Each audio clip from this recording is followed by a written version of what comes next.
هل سبق لك أن سمعت عن سرقات لا تصدق؟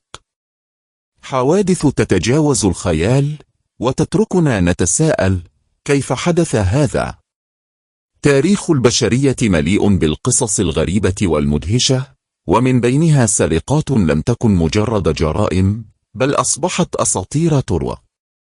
اليوم سنغوص في عالم الجريمة لنكشف لكم عن أغرب حوادث السرقة التي شهدها التاريخ، وهي سرقة مخ ألبرت أينشتاين، جريمة ما بعد الوفاة.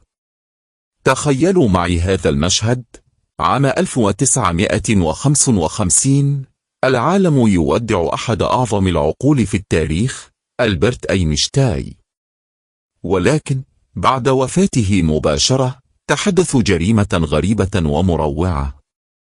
طبيب التشريح توماس هارفي يقرر سرقة دماغ أينشتاين دون أي إذن من عائلته. نعم، لقد سمعتموني صحيحا، سرق دماغه. احتفظ هارفي بهذا الدماغ لعقود، يجري عليه الأبحاث ويرسل أجزاء منها الباحثين آخرين. لم تكتشف هذه السرقة المذهلة إلا بعد وفاة هارفي نفسه في عام 2007.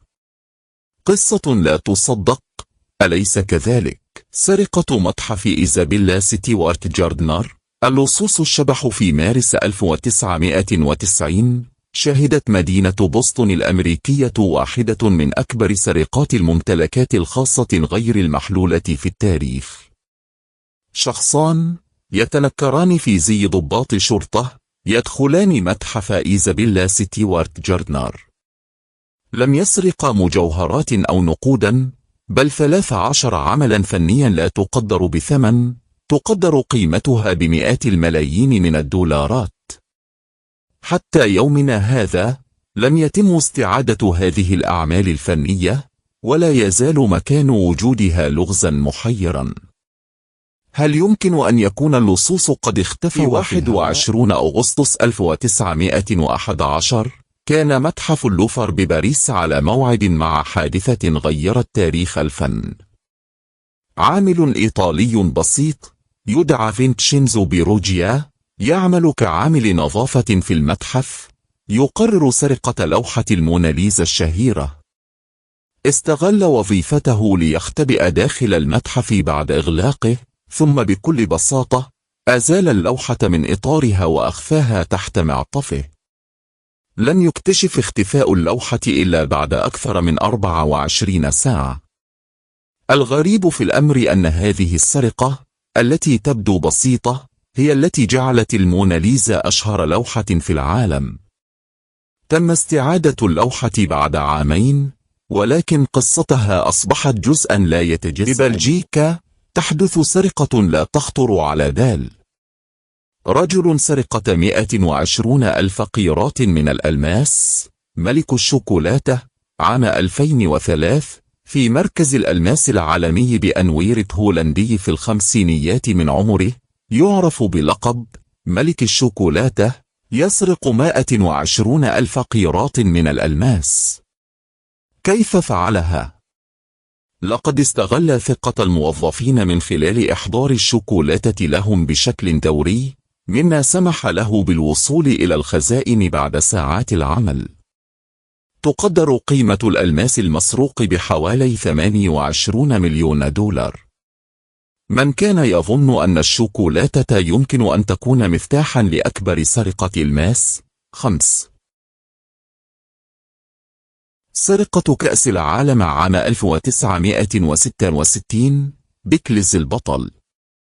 قبل انطلاق كأس العالم عام 1966 في إنجلترا، حدث ما لم يتوقعه أحد، سرقت الكأس الذهبية من معرض عام. العالم كله في حالة صدمة. ولكن في لحظة يأس يظهر بطل غير متوقع، كلب يدعى بيكلز. نعم، كلب. عثر بيكلز على الكأس المفقودة وأنقذ البطولة من فضيحة كبرى. قصة لا تنسى، تظهر أن الأبطال يأتون بجميع الأشكال والأحجام، حتى لو كانوا ب4 أرجل. سرقة مرحاض ذهبي من قصر بلينهايم، ذهب في المرحاض. في عام 2019 سرق شيء لم يخطر ببال أحد أن يسرق، مرحاض مصنوع بالكامل من الذهب الخالص عيار 18 قيراطا. هذا المرحاض الذي يدعى أمريكا كان قطعة فنية وظيفية تقدر قيمتها بحوالي 6 ملايين دولار، وسرق من قصر بلينهايم في إنجلترا. سرقة مرحاض ذهبي، هذا بالتأكيد يضع معيارا جديدا للسرقات الغريبة. سرقة كنيسة روسية، اختفاء مبنى بأكمله. هل يمكن أن تسرق كنيسة بأكملها؟ في روسيا حدث هذا بالفعل.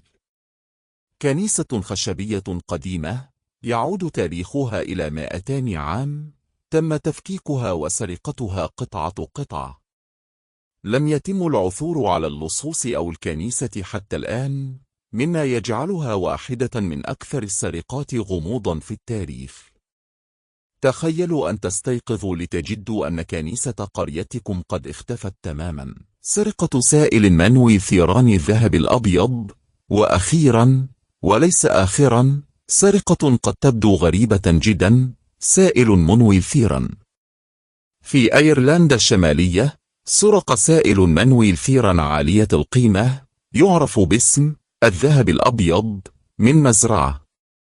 تقدر قيمة هذا السائل بمبالغ كبيرة نظرا لجودته الوراثية العالية. هذه السرقة تظهر أن اللصوص لا يسرقون فقط ما هو لامع أو ثمين بالمعنى التقليدي، بل يبحثون عن أي شيء. كانت أغرب حوادث السرقة التي شهدها التاريخ.